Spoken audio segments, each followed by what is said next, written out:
Terima kasih kepada Bapak Diaken Renner dan keluarga yang sudah melayani kita pada pagi hari yang berbahagia ini. Di saat yang baik ini, mari kita membuka firman Tuhan dari Injil Lukas, pasalnya yang kelima.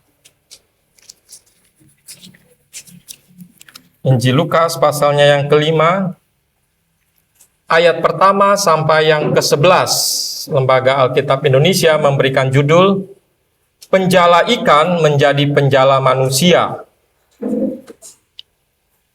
Kita akan membaca bergantian, saya mengawali ayat yang pertama, kemudian jemaat. Lukas pasal 5 ayat yang pertama sampai yang ke-11. Pada suatu kali Yesus berdiri di pantai Danau Genesaret. Sementara orang banyak mengerumuni dia hendak mendengarkan firman Allah.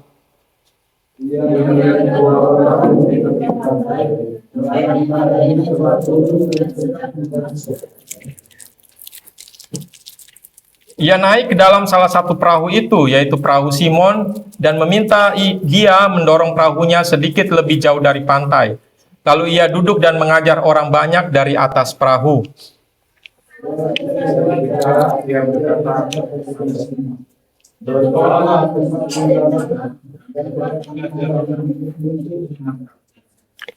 Simon menjawab, "Guru, sepanjang malam kami telah bekerja keras, tetapi tidak menangkap apa-apa.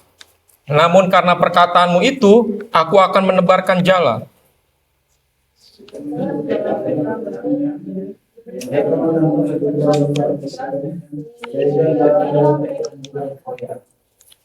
Lalu mereka memberi isyarat kepada teman-temannya di perahu yang lain supaya mereka datang membantunya. Mereka pun datang, lalu kedua perahu itu mereka isi dengan ikan hingga hampir tenggelam.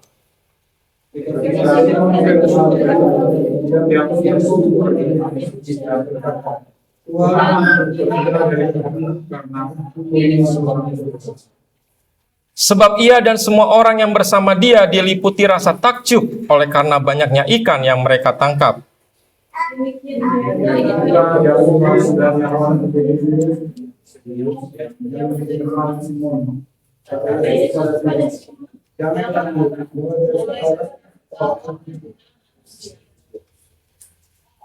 Sesudah menarik perahu-perahunya ke darat, mereka pun meninggalkan segala sesuatu lalu mengikut Yesus.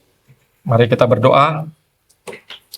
Bapa di dalam surga, Engkau yang mengasihi kami sekalian, sehingga Engkau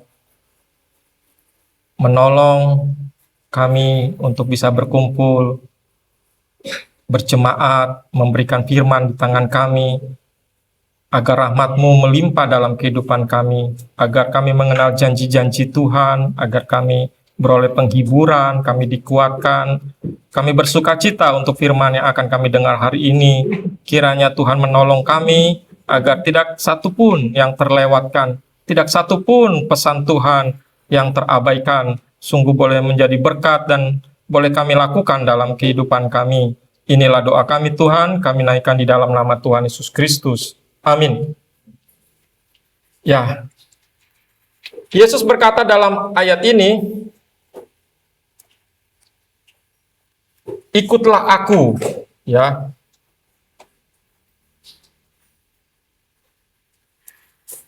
Jadi judulnya yang mau saya ambil, mengikut Yesus. Menjadi apa? Menjadi penjala manusia. Injil ini ditulis oleh Lukas. Lukas menulis Injil ini dalam dua bagian. Bagian pertama, Injil Lukas, yang dituliskan kepada Theophilus, pasal 1 sampai 24. Bagian kedua yang ditulis Lukas adalah Kisah Para Rasul. Makanya Kisah Para Rasul berkata, "Hai Theophilus, dalam bukuku yang pertama," Injil Lukas. Kisah Para Rasul 28 pasal. Jadi ini Lukas ini nyaingin Rasul Paulus dalam menulis kitab. Panjang sekali. 24 pasal tambah 28 pasal. 52 pasal. Inilah inilah kitab yang terpanjang, ya. Dan dia seorang tabib, seorang dokter. Tentu seorang yang terpelajar memberikan penjelasan yang terperinci mengenai Yesus mendapatkan murid-muridnya yang pertama ada di kitab Matius, Markus.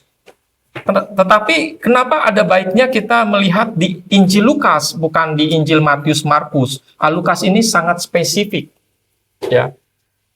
Saya perhatikan di Injil Matius dan Markus, ya, Yesus puasa 40 hari di padang gurun, tiba-tiba langsung ketemu Petrus, tiba-tiba ikutlah aku. Wow, ini orang bingung. Kok Petrus mau meninggalkan segala sesuatu, meninggalkan jalannya, meninggalkan pekerjaannya, begitu. Tidak ada basa-basi, tidak ada drama, dia pulang ketemu istri, ketemu mertua. Yang membaca akan rada bingung. Tetapi di Injil Lukas, tidak sekonyong-konyong Yesus berjumpa dengan Petrus masuk ke dalam perahunya, karena di Lukas pasal 4, ya, di situ ada cerita Yesus menyembuhkan ibu mertua Simon Petrus. Berarti Petrus sebelumnya udah kenal Tuhan Yesus, udah dengar berita-berita, bahkan pernah datang ke rumah Petrus, ibu mertuanya juga disembuhkan. Belum cukup ibu mertuanya disembuhkan, orang-orang banyak datang berbondong-bondong. Mereka yang sakit, mereka yang kerasukan setan, dan mereka semua disembuhkan, dan mereka berkata, "Engkaulah anak Allah." Wah, setan-setan berkata, "Engkaulah anak Allah." Jadi ada satu impresi, kesan yang mendalam, begitu kuat tentang siapa Yesus.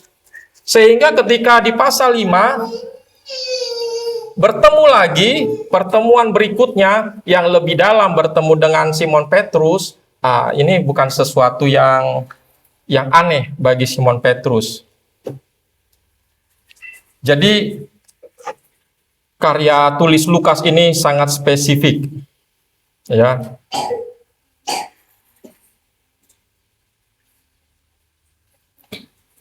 Kita akan belajar 4 hal mengikuti Yesus untuk menjadi penjala manusia. Setiap kita yang mau mengikuti Yesus, goalnya apa? Menjadi penjala manusia, ya. Kalau kita kumpul-kumpul di Push Gospel Businessman Fellowship, ini kira-kira mau penjala manusia atau mau mendapatkan klien? Apa mendapatkan customer? Diundanglah Pak Suhento Liau oleh Full Gospel. Dan Pak Suhento bilang, ini pekerjaan setan, kumpul-kumpul begini. Ya. Kalau kumpul-kumpul bukan untuk menjadi penjala manusia, untuk dapat klien baru, asuransi atau relasi, ini pekerjaan setan. Jadi poin pertama, mengikuti Yesus menjadi penjala manusia, ini berbicara adanya kebutuhan besar. Kebutuhan besar dunia ini akan penjala manusia. Di ayat pertama, pada suatu kali Yesus berdiri di pantai Danau Genesaret, sedang orang banyak, perhatikan, orang banyak mengerumuni Yesus, hendak mendengarkan firman Allah. Ya. Jadi Yesus memanggil terus dari perjanjian lama, memanggil nabi-nabi, perjanjian baru sampai abad pertengahan, abad modern, memanggil orang-orang untuk menjadi penjala manusia. Karena apa? Sesungguhnya banyak jiwa-jiwa yang haus akan firman Tuhan. Ya.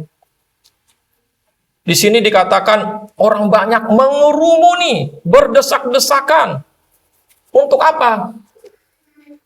Bukan agar dikasih makan roti, ya, bukan ingin mengangkat Yesus, ya, dalam satu gerakan politis menjadi pemimpin politis, pemimpin militer, tetapi hendak mendengarkan firman Allah. Jadi ada banyak orang sebenarnya yang haus akan firman Tuhan. Di mana itu? Mungkin di rumah kita, mungkin di tempat pekerjaan kita, mungkin di lingkungan tetangga kita. Banyak orang mungkin mencari-cari, ya, banyak orang kecewa dengan agamanya. Oh, agama yang sembah-sembah, yang cium-cium batu. Wah, batunya katanya putih. Tapi karena sudah dicium orang berdosa, jadi hitam.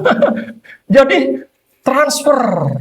Ah, ini kan konsep penyembah-penyembah berhala begitu.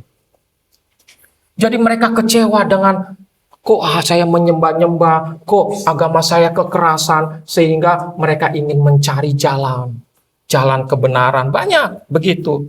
Banyak yang haus untuk mendengarkan kebenaran.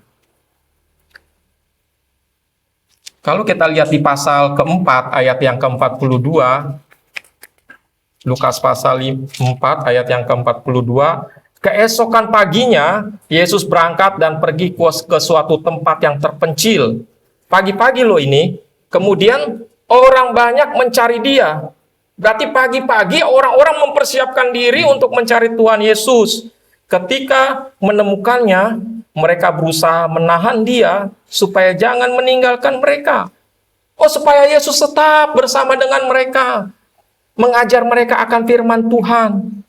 Jadi kebutuhan akan firman Tuhan sangat-sangat ada di dalam diri banyak orang, ya. Oleh sebab itu perlu banyak yang melayani, perlu banyak penginjil, ya. Apakah itu Anda dan saya? Ya, kita, siapa lagi? Kita mengikut Yesus untuk apa? Untuk menjadi penjala manusia. Bapak Ibu sudah pernah dijala orang? Ya sudahlah. Saya juga hasil dijala orang. Ya. Jemaat Pak Suhento, tetangga saya, ulang-ulang jala, melebarkan jalannya ke keluarga saya. Sekarang mama saya, sekarang kakak saya, sekarang adik saya, sekarang saya, udah di GBIA. Tinggal bapak saya dan ada satu adik saya, ada satu kakak saya. Ya, semua indah pada waktunya. Kalau saya bisa diselamatkan karena sudah dijala orang Batak diselamatkan, siapa yang menjala? No mention. Ya. Orang Nias, orang Manado, orang Jawa, itu ada penjalanya. Nah, ketika kita sudah tahu, oh saya diselamatkan, ya kebutuhan saya akan kebenaran akhirnya saya dapatkan. Nah, sekarang saatnya kita juga menjala. Karena masih banyak juga yang membutuhkan kebenaran, ya. Jadi antusias orang, jangan kita fokus sama orang yang menolak kita. Saya sudah omong loh, Pak Lambok sama teman-teman di kantor saya sudah omong loh Pak Lambok sama keluarga saya, malah dimusuhi. Ya. Kita kasih tahu, ya kita orang berdosa, kita hidup kudus, malah dimusuhi. Karena apa? Iya, dia ternyata istrinya 2, dia ternyata suaminya 2, dia ternyata apa? Enggak beres. Wah, susah menemukan orang yang cinta kebenaran. Loh, banyak. Kita belum ketemu. Kita belum menebarkan jala di banyak tempat. Mungkin kita apa? Masih di satu titik-titik yang kecil-kecil, atau masih enggan, atau masih akhirnya fokus dengan yang lain. Oh, kita memiliki peran sentral. Oh, saya penjala manusia. Saya memang di kantor adalah seorang karyawan. Saya di keluarga, bapak rumah tangga, ibu rumah tangga. Saya mahasiswa, saya pelajar. Tetapi status kita di hadapan Tuhan, panggilan Tuhan yang tertinggi, bukan kita berkarir di marketplace, di dunia kerja. Bukan kita menjadi seorang profesional, bukan profesional untuk sekuler. Panggilan kita tetap menjala di tempat kerja, menjadi penjala manusia di sekolah. Begitu.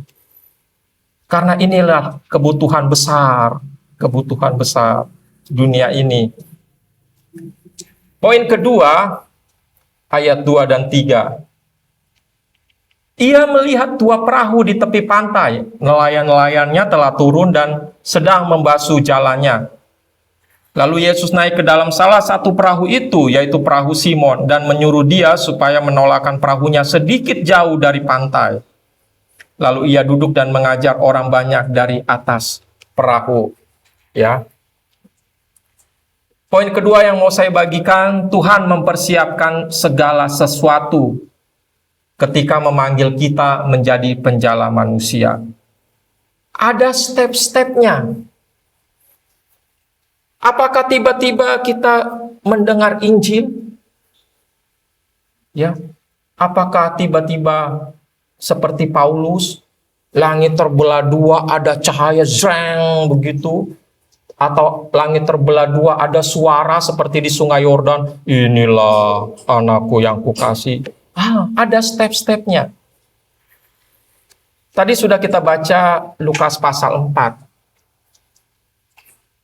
Kenapa bisa ya Petrus, Yohanes, Yakobus berani meninggalkan mata pencahariannya, penghasilannya, perahunya, pekerjaannya, ya, meninggalkan segala sesuatu di ayat 11 lalu mengikuti Yesus?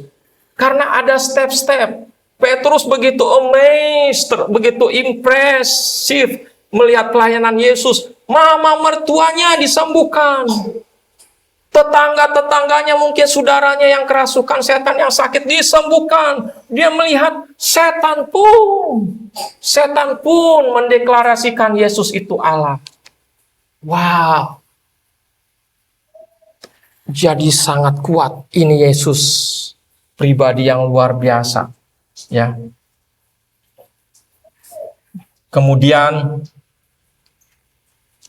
di ayat 1-3 kita lihat lagi pertemuan yang lebih serius. Ya, pertemuan yang lebih serius. Jadi ini bukan perkara kebetulan. Semenjak dalam kekekalan, Tuhan sudah memiliki rencana keselamatan. Ya. Dalam Kejadian 3 ayat 15, Tuhan sudah berkata kepada Hawa, aku akan mengadakan permusuhan antara engkau dan perempuan ini, antara keturunanmu dan keturunannya, keturunan perempuan akan meremukkan kepala ular, dan ular akan meremukkan tumit keturunan perempuan. Ya. Yesus yang ada dalam kekekalan pribadi Allah, yang kedua dalam Tritunggal, sudah tahu siapa-siapa ya daripada kita yang membutuhkan keselamatan. Dia sudah tahu di dalam Yesus Kristus ada orang-orang yang akan memilih Yesus sebagai Tuhan dan Juru Selamat. Dia sudah tahu akan ada jemaat lokal yang alkitabiah di suatu tempat. Ya, bahkan waktu saya ke Batam 2018, Tuhan sudah tahu ya akan ada jemaat lokal alkitabiah di sini. Sebelum saya ada 6 penginjil yang menyerah angkat tangan dan kembali ke Jakarta.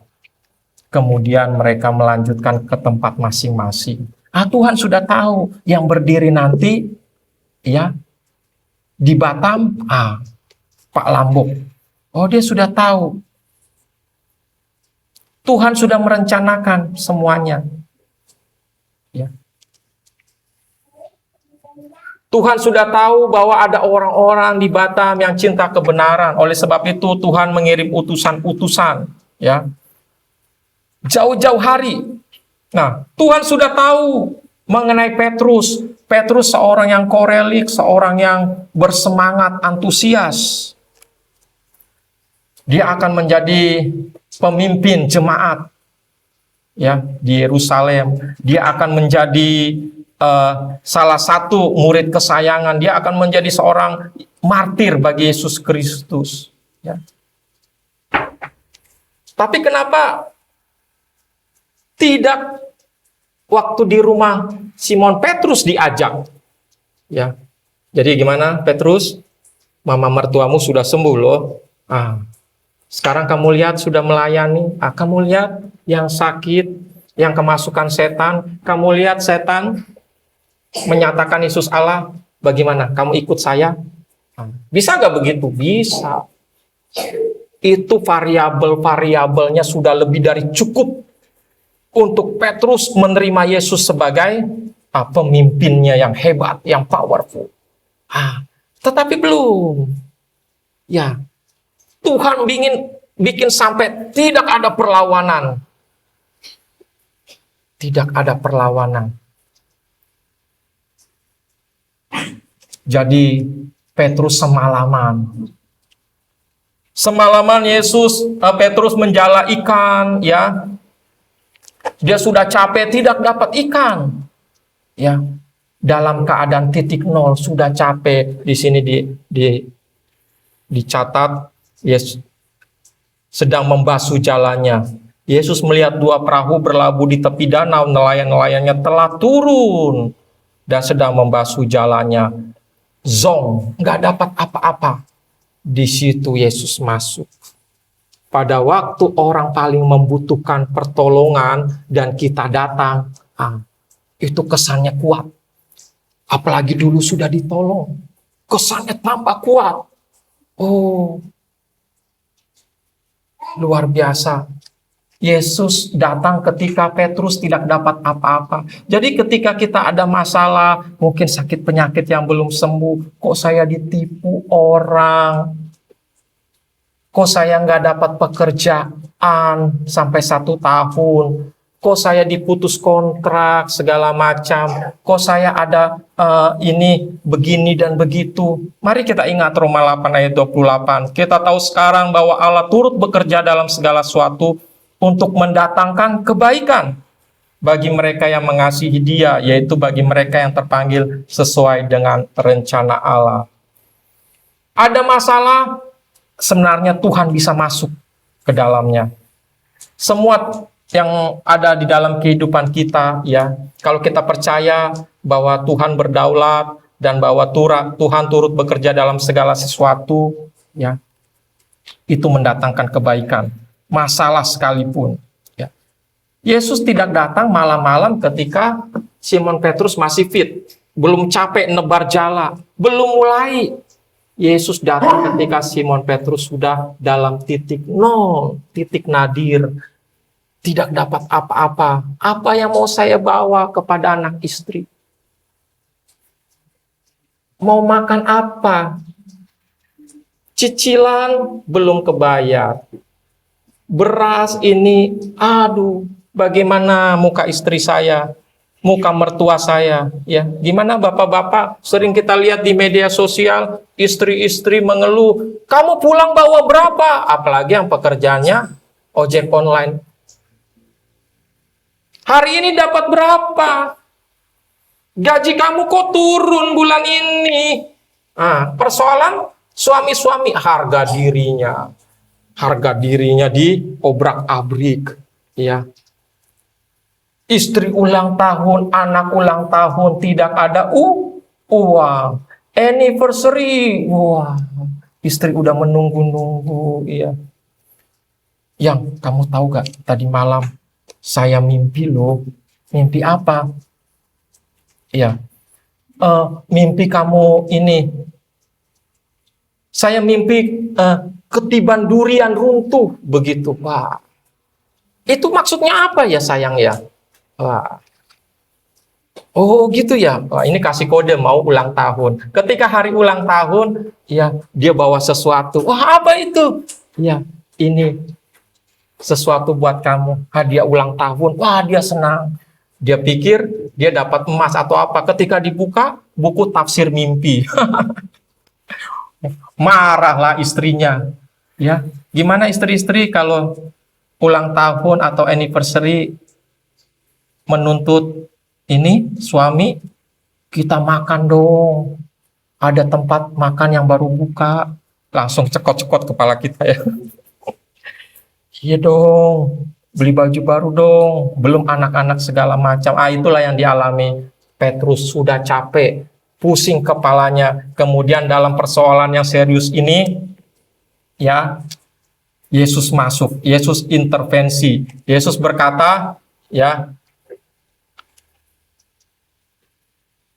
pergilah, ya, bertolaklah ke tempat yang dalam dan tebarkanlah jalamu untuk menangkap ikan. Jadi Yesus tidak datang, bro, calm down, bro, take it easy, bro, tenang, bro. Kamu sudah tahu saya maha kuasa.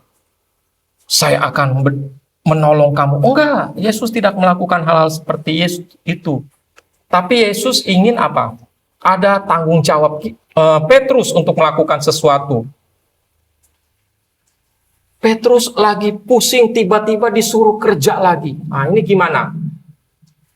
Sehingga Petrus berkata, Simon menjawab, Guru, ya, sudah sepanjang malam kami bekerja keras tetapi tidak menangkap apa-apa. Kok kami nelayan profesional diajarin untuk menangkap ikan oleh seorang guru, seorang rabi. Rabi itu spesialisasinya mengajar umat saja. Kami menangkap ikan. Kalau ikan sudah tidak dapat, terus kamu guru nyuruh kami nangkap ikan, maksudnya akan lebih dapat, begitu. Kemudian Simon berkata, namun karena perkataanmu itu, aku akan menebarkan jala juga. Walaupun konyol, aku akan menebarkan jala juga. Ya. Bagaimana kalau kita buat ini film, ketika Simon berkata, namun karena engkau mungkin begitu ya, mungkin begitu. Namun bukan hanya saya yang menebar jala. Saya punya mitra, ada Yakobus, ada Yohanes, kami memang hidup di sini, passion kami nggak dapat. Terus kamu suruh juga, oke, namun karena engkau begitu kesel, begitu ya. Ya, dalam pergumulan, ya, dalam kekesalan, ya. Jadi kita coba memahami kenapa Yesus, ya. Kenapa Yesus menyuruh Petrus menebarkan jala? Bukan untuk mengajari teknik memancing kamu, teknik menjala kamu, salah. Ya. Tetapi bagi Tuhan adalah begini, sekarang saatnya kamu untuk menjala manusia. Saatnya kamu, ya, untuk menjala manusia. Momen ini saya pakai untuk menjadikan kamu penjala manusia. Bukan momen ketika saya menyembuhkan ibu mertuamu, menyembuhkan orang yang kerasukan setan. Bukan. Momen inilah melalui mukjizat yang terjadi, melalui pergumulan total, kegagalan total, dan aku datang menolong kamu. Disitulah sebenarnya apa? Sebenarnya itu satu momentum yang indah untuk seorang menjadi penjala manusia. Ya. Kita punya aktivitas, kesibukan masing-masing. Ya. Kesibukan masing-masing. Kesibukan masing-masing. Sudah tidak ada waktu untuk Tuhan. Sudah tidak ada waktu untuk melayani Tuhan. Mau bagaimana, saudara? Kita dipanggil untuk menjadi penjala manusia. Penjala manusia itu melayani Tuhan. Apakah ada orang yang lahir baru mau berani ngomong kepada saya, Pak Lambok mencari uang lebih penting daripada melayani Tuhan? Ada? Kalau ada, saya mau bilang dia belum lahir baru. Oh, dia sudah lahir baru. Oh iya, dia masih kanak-kanak rohani. Oh enggak, dia enggak kanak-kanak rohani. Oh iya, yang ketiga, dia lagi lemah iman. Lagi lemah iman. Sehingga mencari uang, kerja lebih semangat, melayani Tuhan tidak. Padahal apa? Ketika Tuhan memanggil kita melalui rentetan-rentetan kejadian yang menyusahkan, Tuhan sudah tolong, tapi kok kamu masih sibuk? Padahal saatnya sudah melayani Tuhan. Ya. Poin kedua, Tuhan mempersiapkan segala sesuatu ketika memanggil orang menjadi penjala manusia. menjadi penjala manusia, jangan stop. Sudah tidak menjala lagi lah. Udah meninggalkan fokus untuk melayani Tuhan atau sibuk dengan melayani Tuhan. Kok saya jadi apa? Penghasilan saya jadi menurun. Relasi saya jadi berkurang. Sehingga mulai lemas. Padahal ya, kita melihat Petrus mendapatkan sesuatu yang indah, panggilan yang indah untuk menjadi penjala manusia. Kita sudah melalui momen-momen mengenal Yesus Kristus sebagai Tuhan dan Juru Selamat. Ya, saya ingat kesaksian Pak Diaken Rainer, ya, suka nonton YouTube, tiba-tiba lihat debat. Kalvinisme. Siapa ini? Anak muda ini kok bisa memberi jawab? Kemudian datang COVID. Kebaktian semua offline. Mencari dapat ketemu channel GBI Agrape. Ya. Momennya harus COVID dulu, Pak. Terus Pak Diaken Rainer bilang, anaknya, Pak, kok kita kebaktian offline terus? Ayo kita cari GBIA. Hubungin saya. Iya. Akhirnya mantap. Ya. Semua kita punya cerita. Pak Nababan kenal dengan Pak Ranto. Ya, semua punya cerita. Akhirnya mendarat di sini. Semua kita punya cerita. Begitu. Akhirnya kita sudah melayani Tuhan.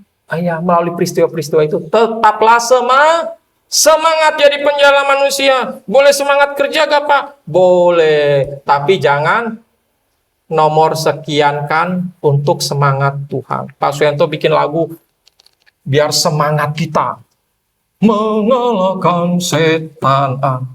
Ini semangat belum mengalahkan setan, kita udah apa? Ya, belum punya semangat mengalahkan setan kita.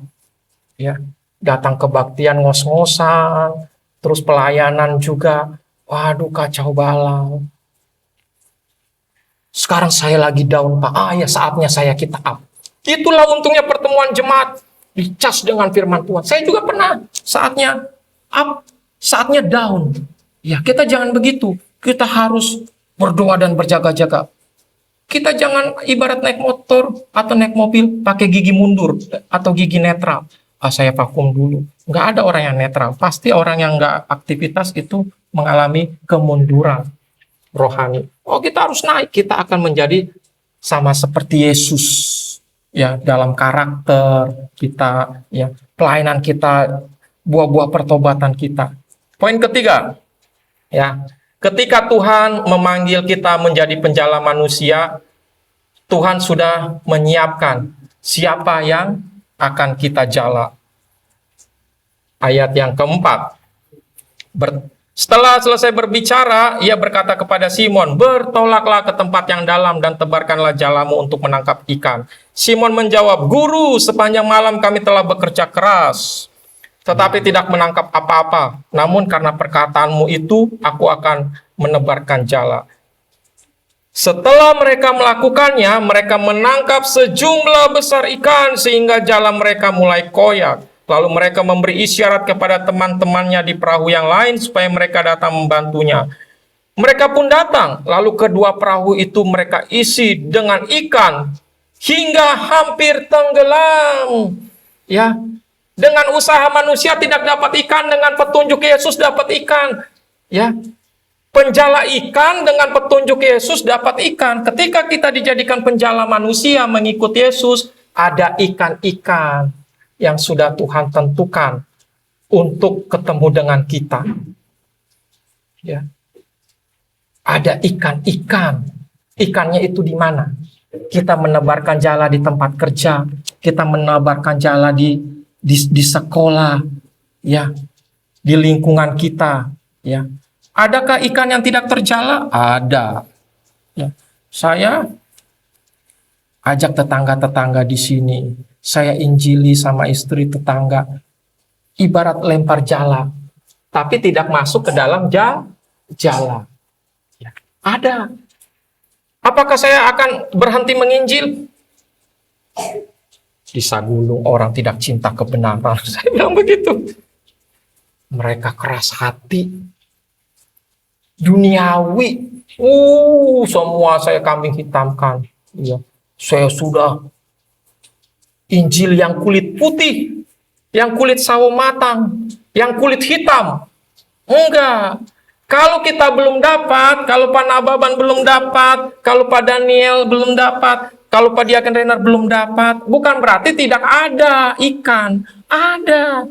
Ya, ya Pak Daniel sudah dapat ikan. Mana Teresia? Itu nggak datang ya? Oh, kerja mungkin. Itu salah satu ikan. Ini ikan dalam tanda kutip, bukan masa saya ikan Pak Lambu. Begitu.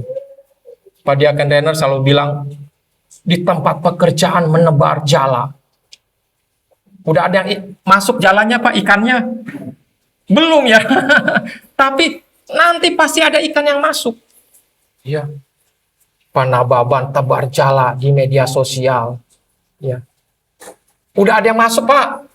Belum. Nanti ada ikannya Pak. Yang penting tebar jala tuh dulu. Karena kalau Tuhan sudah panggil kita penjala manusia, kok manusianya nggak dapat? Kan nggak mungkin.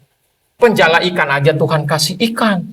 Ya, berapa banyak? Sangat banyak. Kenapa bisa banyak? Karena menuruti perintah Tuhan. Ya, dan Tuhan berkata, aku akan menyertai kamu sampai kepada kesudahan zaman. Kalau saya lihat misionaris, nah saya ada rencana di Warta Jemaat ini ada kolom khusus misionaris.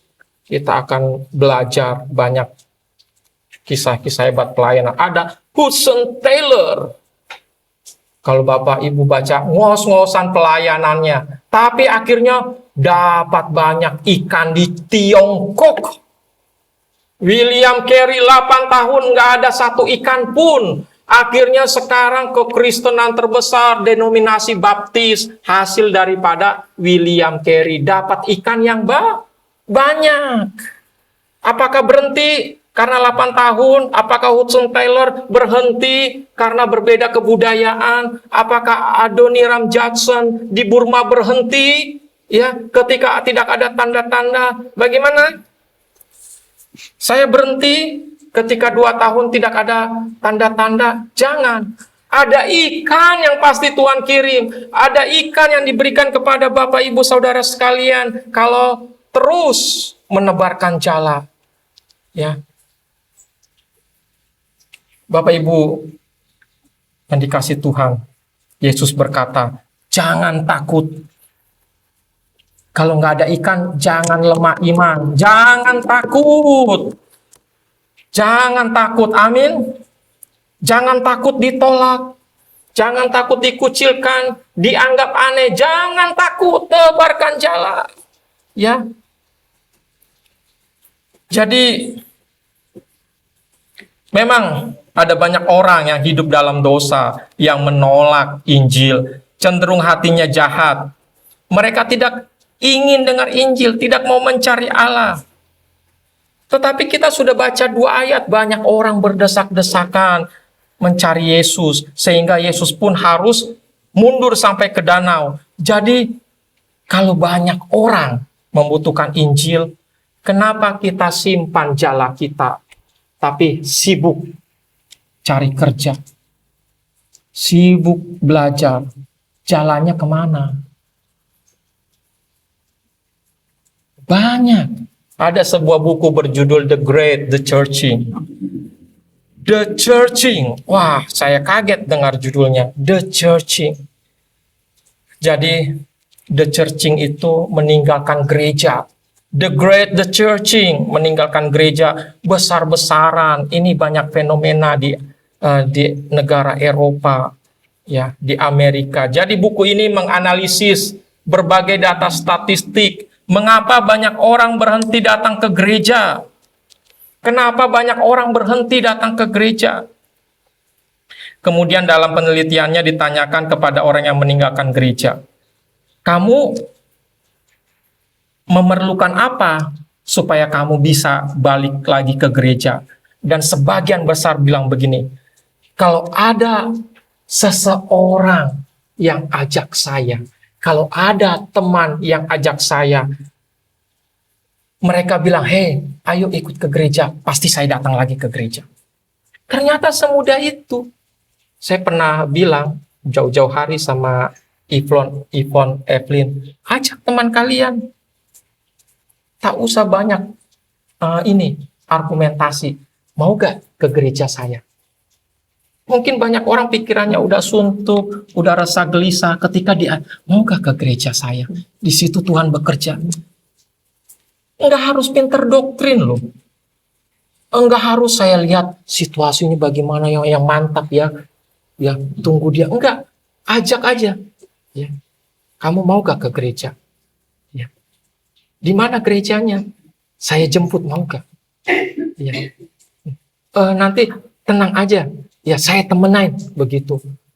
Dalam buku The Great The Churching, mereka berkata, kalau ada teman saya yang datang, "Hei, ayo kita ke gereja," saya pasti balik.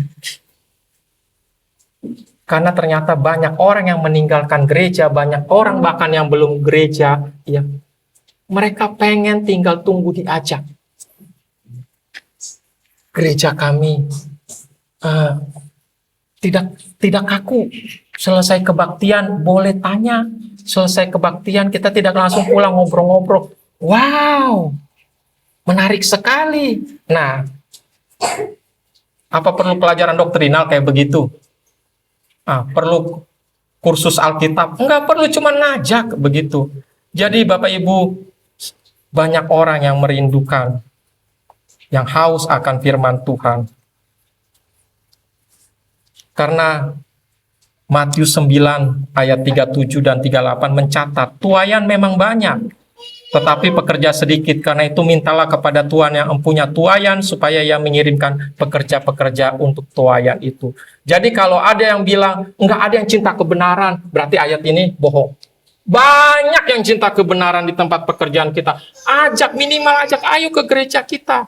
Ya, bilang, apakah kamu mau diselamatkan? Hanya sederhana begitu. Dan mereka di dalam Alkitab berbondong-bondong mencari Yesus, mendengarkan firman Tuhan. Ya. Bapak Ibu jemaat yang dikasih Tuhan, poin berikutnya ya, yang saya mau bagikan. Di ayat 8, kemudian apa yang terjadi ketika Simon Petrus melihat hal itu pun ia sujud di depan Yesus dan berkata, "Tuhan, pergilah dariku karena aku ini seorang berdosa." Ya. Jadi ketika Yesus memanggil kita menjadi penjala manusia, bahkan dalam ketidakpantasan dan ketidaklayakan kita. Ya. Siapa yang tahu masa lalu Bapak Ibu? Apakah Bapak Ibu tahu masa lalu saya? Setiap kita punya lembar hitam dalam kehidupan. Tidak perlu saya melakukan kegiatan seperti ini, pria sejati. Ayo Bapak Ibu yang pernah selingkuh maju ke depan. Ih, ngaco. Ayo yang punya simpanan sekarang maju ke depan. Keterbukaan adalah awal dari pemulihan. Mati. Istrinya yang tadi oke-oke aja, fine-fine. Loh, kok suami gue maju? Ribut di rumah. Apakah ini keterbukaan awal dari pemulihan? Keterbukaan awal dari kehancuran rumah tangga. Yang lalu biarlah berlalu. Sudah tutup buku. Kita manusia baru, yang lama sudah berlalu, sesungguhnya yang baru sudah datang. Kita semua punya ketidaklayakan. Ya. Jadi ketika Yesaya dipanggil oleh Tuhan, wah, Yesaya melihat Tuhan di atas tatanya yang tinggi. Dan malaikat berkata, "Kudus, kudus, kuduslah Tuhan semesta alam." Kemudian Yesaya, "Celakalah aku binasa sebab aku ini seorang yang najis bibir." Kemudian dari salah seorang daripada serafim itu terbang mendapatkan aku. Di tangannya ada bara yang diambilnya dengan sepit dan dari mezbah. "Lihat, ini telah menyentuh bibirmu, maka kesalahanmu telah dihapuskan dan dosamu telah diampuni." Ya, "Pak, saya nggak mau jadi jemaat.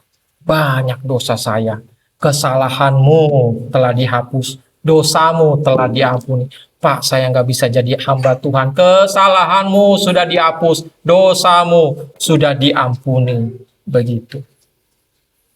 Jadi dalam keterbatasan, dalam dosa-dosa kita, dalam kelemahan Petrus sekalipun, Tuhan memanggil, Tuhan masuk dalam kehidupannya dan memanggil, aku akan menjadikanmu penjala manusia. Ya, mana lebih enak, penjala ikan apa penjala manusia? Menarik sekali. Ketika orang mendapatkan ikan yang hidup, akhirnya menjadi ikan yang mati. Tapi penjala manusia luar biasa. Kita dapat manusia yang mati, menjadikan dia manusia yang hidup. Pilih mana? Ya. Semua yang ada di bawah matahari ini kesia-siaan. Yang kekal itu apa? Dapatkan yang hidup dapatkan yang mati untuk menjadi yang hidup. Kekekalan, ketemu di surga.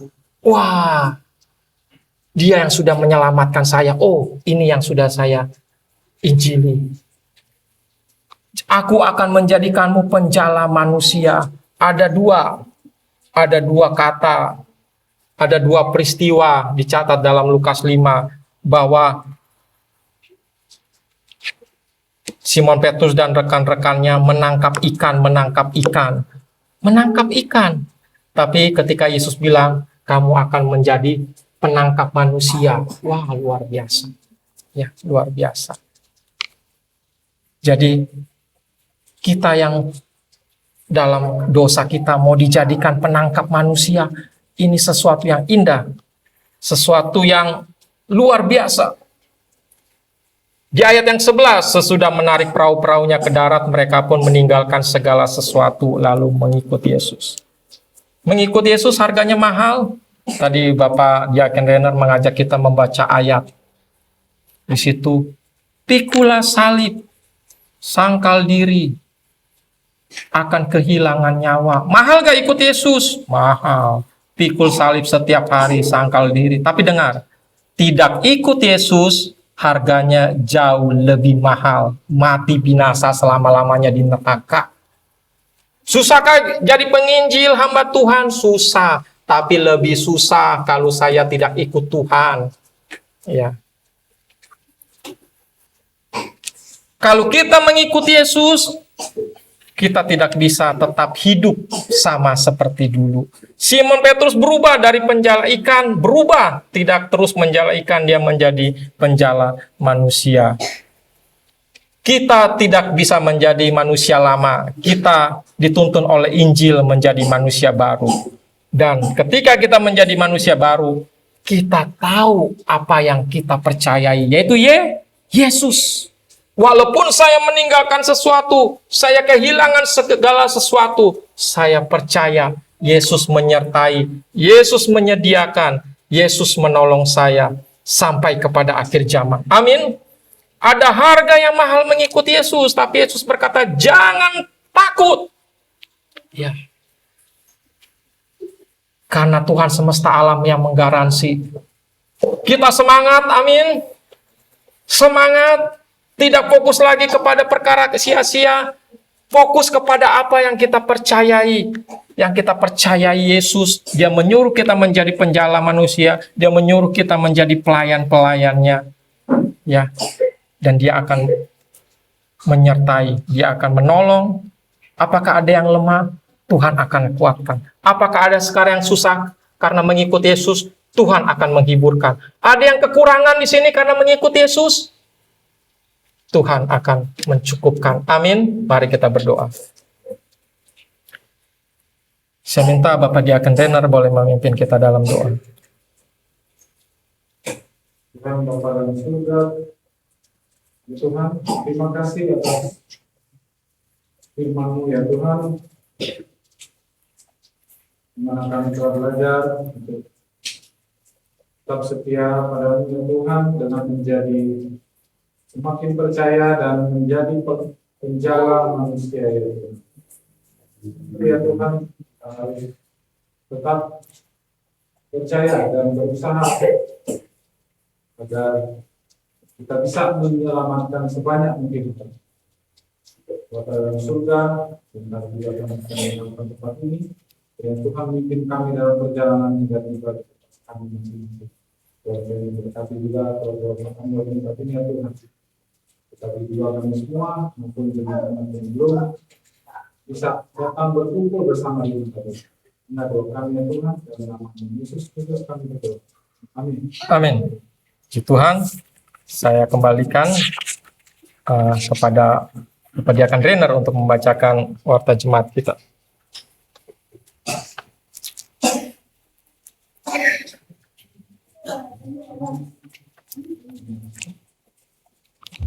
Terima kasih pada Pak Lambo.